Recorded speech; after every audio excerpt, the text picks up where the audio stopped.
Hello, Keller class. It's Monday the 18th of January, and here's our cracking comprehension for today. Okay, there's some listening questions. We're going to be reading a poem called Walking with My Iguana by Brian Moses. Okay, and in iguana, if you have a little look at my screen, it's like a very large lizard. I wonder if anyone has seen an iguana. Maybe if you've been to a hot country, you may have seen one, or maybe at the zoo, or maybe you've seen one on television. But here's an iguana. It's not the sort of pet people usually take for a walk, is it? Okay, while you're listening to this poem, I'd like you to think about these questions here. Where does the poet walk with his iguana? What do some people do when they see the iguana out for his walk? And as well as walking with his iguana, what else does the poet walk with? Okay, have a little listen.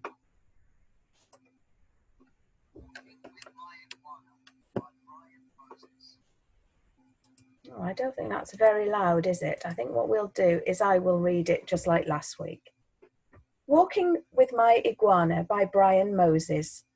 I live down near Hastings, and in Hastings there's a guy there who's got a pet iguana. And when the weather gets really hot, he takes his iguana on a walk along Hastings Beach on a dog lead. Sometimes the iguana sits curled up over his shoulder. They really do look strange. And when I saw them, I thought, I really must write something about them. And this is called Walking with My Iguana. I'm walking with my iguana. I'm walking with my iguana. When the temperature rises to above 85, my iguana is looking like he's coming alive. So we make it to the beach, my iguana and me. Then he sits on my shoulder as we stroll by the sea. And I'm walking with my iguana. I'm walking with my iguana. Well, if anyone sees us, we're a big surprise, my iguana and me, on our daily exercise.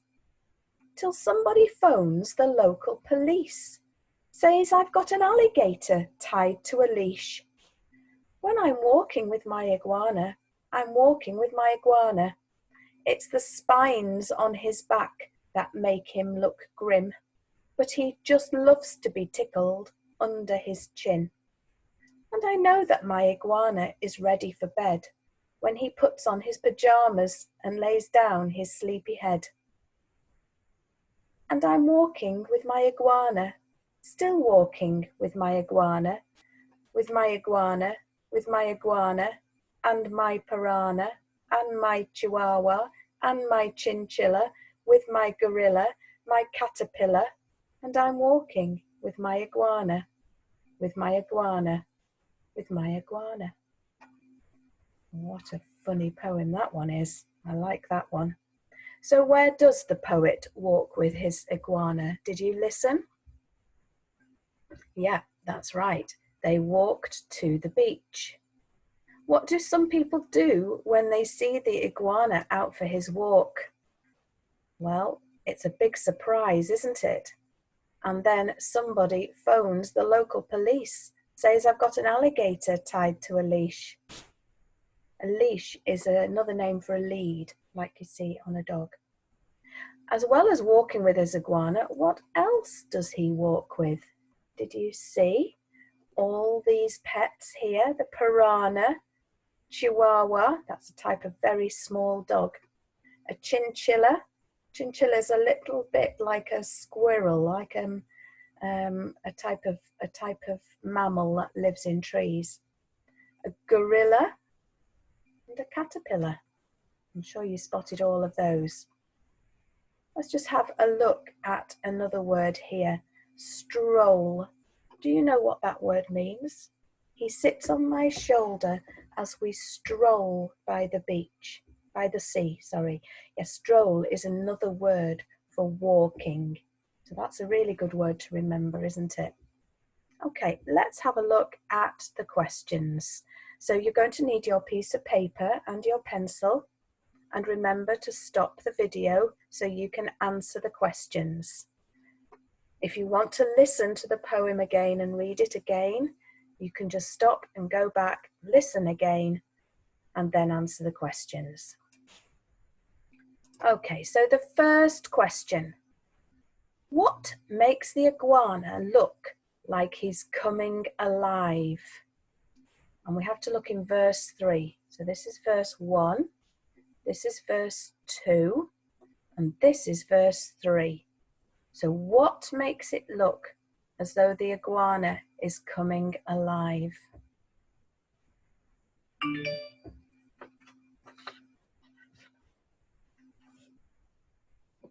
Okay, let's look at the next question. So question 2. I'm walking with my iguana. Why do you think the author repeats these lines so often in the poem?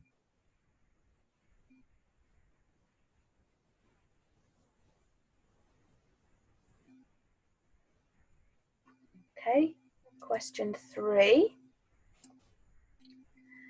In the verses with 4 lines, so that's this one, and this one, and this one, and this one, there are rhymes and some words that are near rhymes.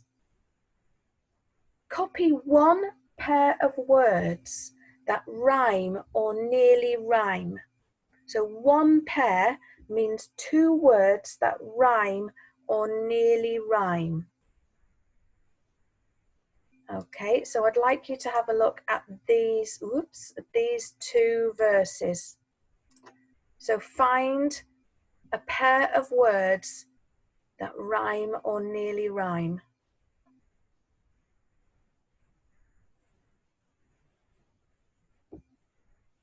Okay.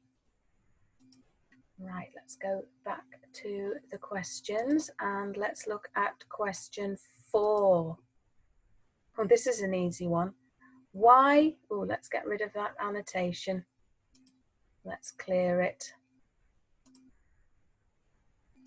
Okay, why did somebody call the police? Let's find that bit. Okay, why did somebody call the police? Look at this verse. Just wondering if I can. Will this work? Oh, no, not really. Stella. Why does somebody call the police? I'm messing about with it now, aren't I? Okay.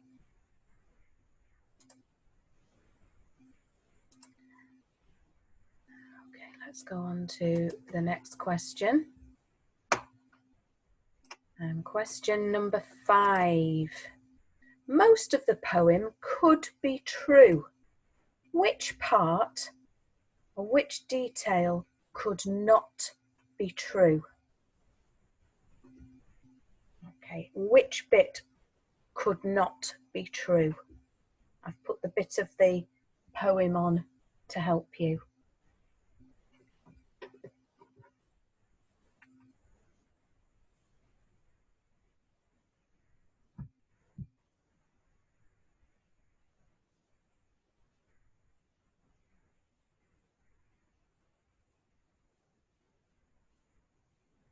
Okay, let's try the next bit. Next question is question 6, and this is the last one. Do you think an iguana would make a good pet? Yes or no? Explain your answer using the ideas from the text. So use the ideas from the poem and explain whether you think an iguana would make a good pet or not.